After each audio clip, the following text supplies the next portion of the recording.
بسم اللہ الرحمن الرحیم. کروڑوں درود تاجدار کائنات حضرت محمد مصطفیٰ صلی اللہ علیہ وآلہ وسلم پر اور آپ کی اہل پاک پر.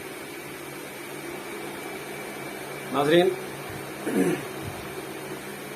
9 مئی کو اسلام آباد میں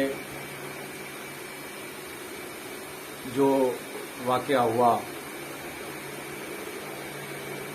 کور کمانڈر ہاؤس پہ حملہ ہوا اور دوسری املاک پہ بھی حملہ ہوا، اس کے ملزمان تو اگرچہ ابھی گرفتار کچھ ہوئے بھی ہیں، جن میں سے اکثر نے تو خود ہی بتایا ہے کہ وہ افغان نیشنل ہیں اور یہاں پہ رہ رہے ہیں. لیکن ہم سمجھتے ہیں کہ باقی بھی جو صرف خود کو پختون کاؤنٹ کرتے ہیں اور سوات، مالاکنڈ، دیر اور مختلف علاقوں سے اپنا تعلق ظاہر کرتے ہیں، تو بیسیکلی وہ بھی سارے کے سارے افغانی ہیں. ظاہری بات ہے، افغانستان کی جو پختون بیلٹ ہے وہاں سے تعلق رکھتے ہیں اور پشتو سپیکنگ ہیں، تو پختون تو وہ ہیں لیکن ہیں بیسیکلی وہ افغان. اب آپ خود اندازہ لگائیں کہ 40 سال پہلے جو آئے اس وقت 4 لاکھ انہوں نے بتایا کہ 4 لاکھ افغان جو ہے نا وہ ہجرت کر کے آ چکے ہیں. کہ 40 سال بعد بھی ابھی تک وہ 4 لاکھ ہی ہیں. ان کی تو تیسری چوتھی نسل جوان ہو چکی ہے اور وہ خود کو پاکستانی، بلکہ وہ کہتے ہیں اب کہ پاکستان ہمارا ہے، آپ لوگ یہاں سے چلے جاؤ. اور اس کا عملی اظہار انہوں نے 9 مئی کو بتایا کہ اب آپ کا کوئی ادارہ، کوئی ایوان، کوئی سڑک ہم سے محفوظ نہیں ہے. ہاں، ہم جہاں چاہیں، جس ادارے، جس بلڈنگ کی چاہیں اینٹ سے اینٹ بجا سکتے.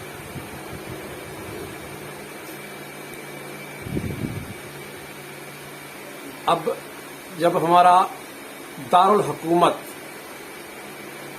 اور ہماری ایٹمی طاقت رکھنے والی فوج وہ میں محفوظ نہیں ہے، اس سے یہ پیغام ملا نا کہ جب وہ بھی محفوظ نہیں ہے تو باقی عوام کا کیا حال ہو سکتا ہے. ظاہری بات ہے پورے ملک کے عوام کو اب تو خوف کے سائے میں زندہ رہنا پڑے گا. کراچی جو پاکستان کا انٹرنیشنل سٹی ہے اور ملک کا پہلا دارالحکومت بھی ہے، دارالخلافہ بھی ہے، اور اب معاشی ہب بھی کہلاتا ہے، پورے ملک کی معیشت کا دار و مدار جس کے چلنے پر ہے، جس کی معیشت کے چلنے پر ہے، وہاں بھی صورتحال ایسی ہے کہ شروع میں جب ہمارے افغان دوست آئے یا ان کو لایا گیا تو وہ کراچی سے سوراب روڈ سے باہر کی ٹیریٹری میں ان کو آباد کر دیا گیا، ان کی آبادیاں بنا دی گئی. یہاں میں یہ بات واضح کر دوں کہ اس جنگ کے نتیجے میں جو پہلے روس کے خلاف شروع کی گئی تھی، اس وقت جب لوگ ہجرت کر کے آنے لگے تو یہ پختون بیلٹ کے پشتو سپیکنگ جو ایریا کے لوگ ہیں، انہوں نے تو کیونکہ ان کی کچھ رشتہ داریاں بھی تھیں ہمارے یہاں کے پختونوں سے، تو وہ ادھر بھی آئے اور زیادہ بارڈر بھی ہمارا لگتا ہے تو وہ اس طرف آئے، اور سپورٹ بھی کیونکہ پاکستان کی تھی، ہماری اسٹیبلشمنٹ کی سپورٹ تھی، تو وہ انہوں نے ان کو بلا کے باقاعدہ مہمان بنا کے رکھا. لیکن یہی ان میں سے ایک ہزارہ کمیونٹی ہے، وہ اہل تشیع ہیں. تو وہ اہل تشیع جو ہیں وہ ایران گئے، انہوں نے پاکستان پہ ایران کو پریفر کیا کہ ہم ادھر جائیں. لیکن ایران نے ان کے ساتھ یہ سلوک کیا کہ انہوں نے ان کے بارڈر کے ساتھ کچھ علاقہ مخصوص کر دیا، آگے باڑ لگا دی اور وہیں پہ کیمپ بنا کے ان سے کہا کہ آپ اپنے کیمپوں میں رہو، یہیں پہ آپ کو ہر سہولت مہیا کی جائے گی. لیکن اس کے برعکس پاکستان میں ہماری اسٹیبلشمنٹ نے ضیاء الحق صاحب کی سرپرستی میں ان کو کھلی اجازت دے دی کہ آپ پورا ملک تمہارا ہے، جہاں مرضی جس شہر میں مرضی جا کے رہو، جس کاروبار میں جا کے حصہ لینا چاہو، جو مرضی ہے حصہ لو۔ اور اس وقت صورتحال یہ ہے کہ کراچی کی ٹرانسپورٹ بھی ہمارے افغان بھائیوں کے ہاتھ میں ہے۔ اچھا، اب ہر قسم کے کاروبار میں، اب تھوک کے کاروبار میں جوڑیا بازار ہے، بولٹن مارکیٹ، زینب مارکیٹ، صدر، ادھر بھی آپ کو افغان بھائی ہمارے نظر آئیں گے۔ اور تھوک کے کاروبار میں بھی، پرچون کے کاروبار میں بھی، ریٹیل کے کاروبار میں بھی، شیر شاہ کے علاقے میں کباڑ بازار، یہ وہ سارا ان کے قبضے میں ہے۔ ہماری پورٹ پہ کنٹینرز، یہ ان کی شپنگ، اس کاروبار میں بھی یہ ماشاءاللہ سے چھایا ہوا ہے۔ اور اب کچھ عرصہ پہلے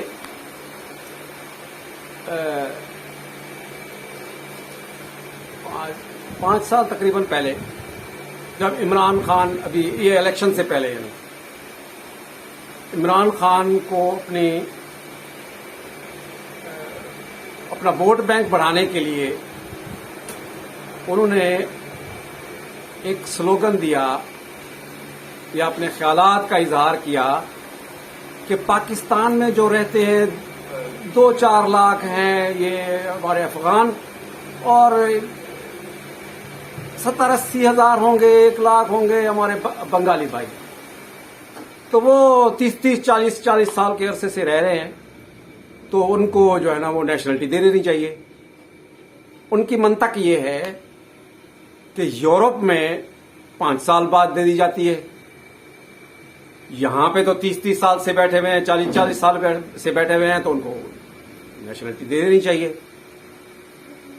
ایک تو یہ ہے کہ خان صاحب اپنے آپ کو عقل کل سمجھتے ہیں، وہ کہتے ہیں کہ بس جو میں نے سمجھ لیا بس وہی ٹھیک ہے، باقی کسی کو سمجھ ہی نہیں ہے، کسی سے مشورہ کرنا، کسی سے پوچھنا وہ گوارا ہی نہیں کرتے۔ اب کوئی ان سے کہے، کوئی ان سے پوچھے کہ سرکار کس ملک میں بلک میں لوگوں نے مائگریشن کی ہو، یا پورا کا پورا ملک وہاں پہ دوسرے ملک میں شفٹ ہو گیا اور ان کو نیشنلٹی دے دی گئی۔ اکا دکا ہوتے ہیں، چند فیملیاں ہوتی ہیں، وہ جاتے ہیں، وہ اس ملک کی معیشت میں حصہ ڈالتی ہیں، کام کرتی ہیں یا پڑھتے ہیں لوگ، تو اس کے اور پھر ان کا بیہیویئر دیکھا جاتا ہے، کیریکٹر دیکھا جاتا ہے، اس کے بعد ان کو سٹیزن شپ دی جاتی ہے۔ لیکن یہاں پہ وہ کہتے ہیں کہ اب میرے اندازے کے مطابق اب وہ 2 کروڑ افغانی ہوں گے۔ ظاہری بات ہے 40 سال پہلے جو 4 لاکھ آئے تھے، ان کی تو ہر 2-4 سال بعد ان کی آبادیاں تو ڈبل ہو جاتی ہیں۔ ایک بندے کے 20, 25, 30 بچے ہوتے ہیں، اور جب تیسری چوتھی نسل ہو گئی تو ابھی تک وہی 4 لاکھ ہے یا 40 لاکھ ہے۔ تو جب پورا افغانستان کا پورا پختون بیلٹ یہاں پہ شفٹ ہو چکا ہے، تو آپ خود وہاں پہ ان کی کیا پاپولیشن تھی، تو وہ تو ساری کی ساری ادھر شفٹ ہو گئی ہے، اور یہاں پہ ہر شہر میں ان کی آبادیاں نظر آئیں گی، اور ہر کاروبار میں آپ کو یہی نظر آئیں گے۔ تو ان کے آنے سے جہاں پہ آبادی کا بوجھ بڑھا، وہیں پہ کچھ ان کی کرمنل ایکٹیویٹیز بھی شروع ہو گئیں، جس پہ عمران خان نے کہا کہ یہ جی ظاہری بات ہے، ان کو مواقع نہیں ہے، ان کے لیے روزگار کے مواقع نہیں ہے، تو ان کی ایک انڈر کلاس پیدا ہو گئی ہے۔ یہاں پہ ایک بات غور کرنے کے قابل ہے کہ جب کوئی بھی غیر قانونی تارکین وطن کسی دوسرے ملک میں جاتے ہیں تو وہاں ڈر کے رہتے ہیں، سہمے ہوئے رہتے ہیں، کسی بھی غیر قانونی کام میں ہاتھ ڈالنے کی جرات بھی نہیں کرتے۔ لیکن یہاں پہ یہ غیر قانونی طریقے سے رہتے ہوئے جب یہ کرمنل ایکٹیویٹیز کر رہے ہیں تو نیشنلٹی ملنے کے بعد پھر ان کی صورتحال کیا ہوگی؟ پھر تو یہ کہیں گے دھڑلے سے کہ یہ ہمارا علاقہ ہے، یہاں سے نکلو. ابھی بھی جہاں ان کی آبادیاں ہیں وہاں پہ کوئی دوسرا پولیس نہیں جاتی، وہاں پہ ان کے ہاں ہر قسم کا کاروبار بھی ہو رہا ہو غیر قانونی، پولیس تک نہیں جاتی. عام آدمی کا تو جانے کا سوال ہی پیدا نہیں ہوتا. تو جب ان کو نیشنلٹی دے دیجیے، بلکہ ابھی تو انہوں نے لے لی ہے کئی غیر قانونی طریقے. عمران خان کے اس حمایت کے بعد اب وہ کھلے عام، وہ بھی ہمارے بنگالی بھائی بھی ان کی اگرچہ ان کی صورتحال، ان کی معاشی صورتحال ان کے برعکس ہے، لیکن بہرحال وہ غیر قانونی. اب وہ کھلے عام اور ہر قسم کے کاروبار میں یا آپ کو بنگالی نظر آئیں گے یا ہمارے پختون بھائی نظر آئیں گے. وہ پختون کہتے ہیں اپنے آپ کو، بیسیکلی پشتو سپیکنگ تو ہیں لیکن ہیں سارے کے سارے افغان. اب یہاں پہ ایک بات اور ڈسکس کر لیں کہ ابھی کل ہمارے ایم کیو ایم کے دوستوں نے پریس کانفرنس کی ہے جس میں انہوں نے سینسس کے حوالے سے، یہ مردم شماری کے حوالے سے انہوں نے تحفظات کا اظہار کیا ہے کہ یہاں ان کو کم گنا جا رہا ہے. تو ہمارے تجزیے کے مطابق ہماری ان سے درخواست ہے کہ اس پہ بھی تھوڑا سا غور کریں، توجہ دیں کہ آپ نے کہا کہ انٹیریئر میں کچھ علاقوں میں تو وہ بلاکس میں آبادی زیادہ گن رہے ہیں، یہاں پہ کم گن رہے ہیں. تو قابل غور بات یہ ہے، قابل غور نقطہ یہ ہے کہ ایک تو یہ سمجھے کہ سینسس کرا کون رہا ہے، کیا صوبائی حکومت کرا رہی ہے یا وفاقی کرا رہی ہے؟ اور اگر کرا رہی ہے تو ایک تو یہ ہے کہ یہ کس کی فرمائش پہ کیسے ہو رہی ہے کہ 10 سال بعد ہوتا ہے ایک سینسس جو ہے نا، وہ 10 سال کے وقفے کے بعد ہوتا ہے، لیکن ابھی 5 سال کے وقفے سے کس کی فرمائش پہ ہو رہا ہے؟ اس پہ اندرون سندھ رہنے والے لوگوں، قوم پرستوں کے بھی تحفظات ہیں. ان کا موقف ہے کہ یہ ہمارے غیر قانونی تارکین وطن کو مقامی ثابت کرنے کے لیے، جس سے ہماری ڈیموگرافی چینج ہو جائے گی، ہم اس سینسس کا حصہ نہیں بن سکتے، اور انہوں نے بائیکاٹ کیا ہوا ہے. تو ایسے میں یہ جو مردم شماری والے ہیں وہ، یہ میں تصدیق کے ساتھ نہیں کہہ سکتا، میں ان کا موقف پیش کر رہا ہوں کہ یہ اپنے طرف سے ہی وہ ڈال دیتے ہیں کہ یہ یہاں پہ ادھر یہ، تاکہ یہاں پہ دو کمیونٹیز یہ بھی لڑیں، اور دونوں جب انکار کریں گے کہ اس کو نہیں مانتے تو اب چلو جی اب دوبارہ کراتے ہیں. پھر اس میں جو ہے نا وہ ان کی آبادی بھی زیادہ دکھائی جائے گی، پلس اپنے وہ غیر قانونی تارکین وطن جو ہیں وہ بھی شمار ہو جائیں گے. لیکن اس کا نقصان یہ ہوگا، جو سندھی بھی سمجھتے ہیں، اندرون سندھ کے لوگ بھی سمجھتے ہیں، کہ جب مثال کے طور پر ایک یو سی میں ان کی تعداد ہے، ان کے 30,000 گھر ہیں، 30,000 گھر ہیں. اب ان کا اپنا یو سی چیئرمین، اپنے کونسلر سارے اپنے ہوتے ہیں، اپنا اقتدار ہوتا ہے ان کا. اب سینسس میں اب یہ آ جائے کہ جی آپ کو تو پورا گن لیا گیا ہے، آپ تو 30,000 آپ کے گھر ہیں، لیکن کیا کریں اب 30,000 افغان، وہ پختون، وہ پختون بولیں گے، افغان نہیں بولیں گے، 30,000 پختون بھی ہیں اور 15,000 جو ہے نا وہ بنگالی بھی ہیں. کیا کریں؟ اب شمار تو کرنا ہے ان کو. تو نتیجتاً وہ 45,000 ہو گئے، یہ 30,000 ہو گئے.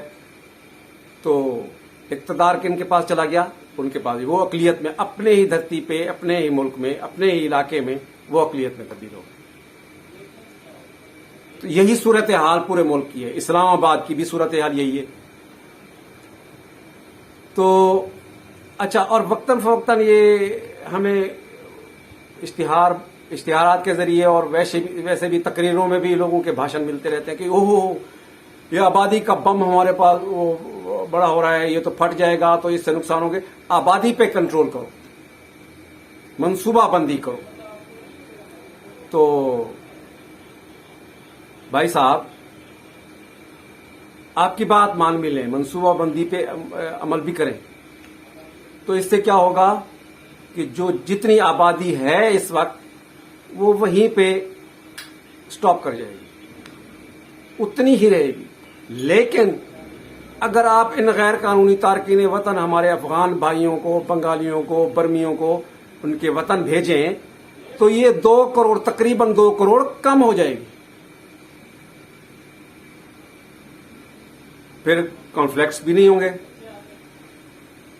مسائل بھی کم ہو جائیں گے, آبادی بھی کم ہو جائے گی, وسائل بھی ان کے مطابق پورے ہو جائیں گے.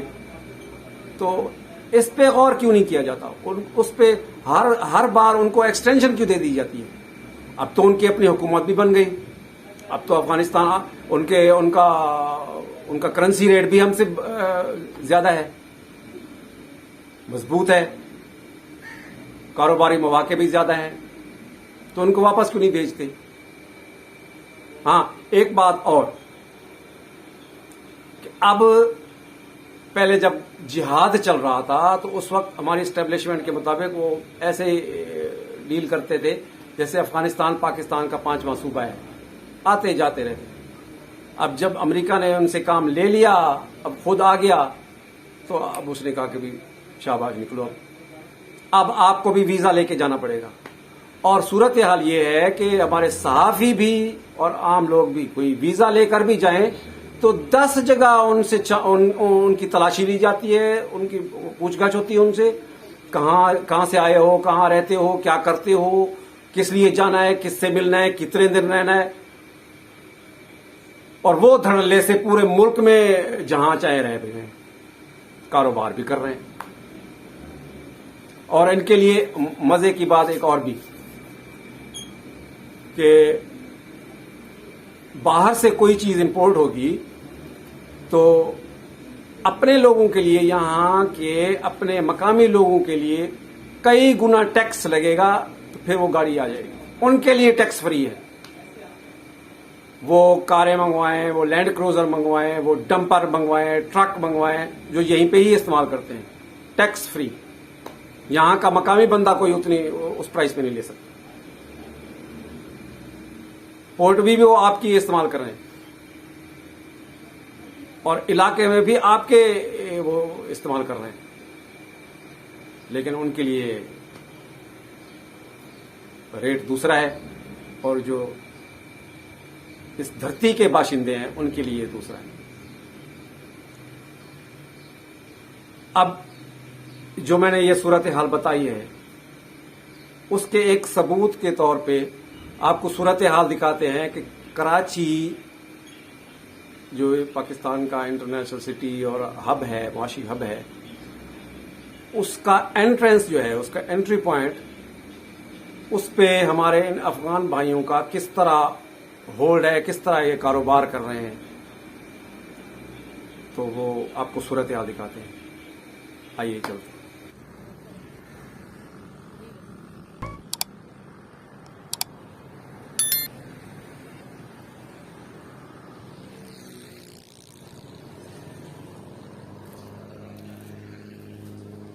ناظرین, یہ جمالی پل ہے.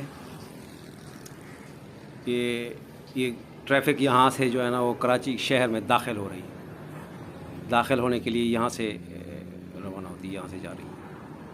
تو یہاں کی صورتحال دیکھیں. یہ اس طرف آپ کو جو ہے نا وہ بڑے ہوٹل ریسٹورنٹ نظر آئیں گے, کچھ خالی پلاٹ پڑے ہوئے ہیں, وہ بڑے ریسٹورنٹ یہ بھی ہمارے افغان بھائیوں کے ہیں. اب اس طرف دیکھیں, یہ گاڑیوں کے شو رومز ہیں. آگے چلیں گے تو آپ کو زیادہ واضح نظر آئے گا. یہ گاڑیوں کے شو رومز ہیں, نئی پرانی گاڑیوں کے. یہ بھی ہمارے انہی افغان بھائیوں کے ہیں. اس پہ روک گئے. یہ آپ کو یہاں پہ یہ بات واضح کر دیں ناظرین کہ قانون کے مطابق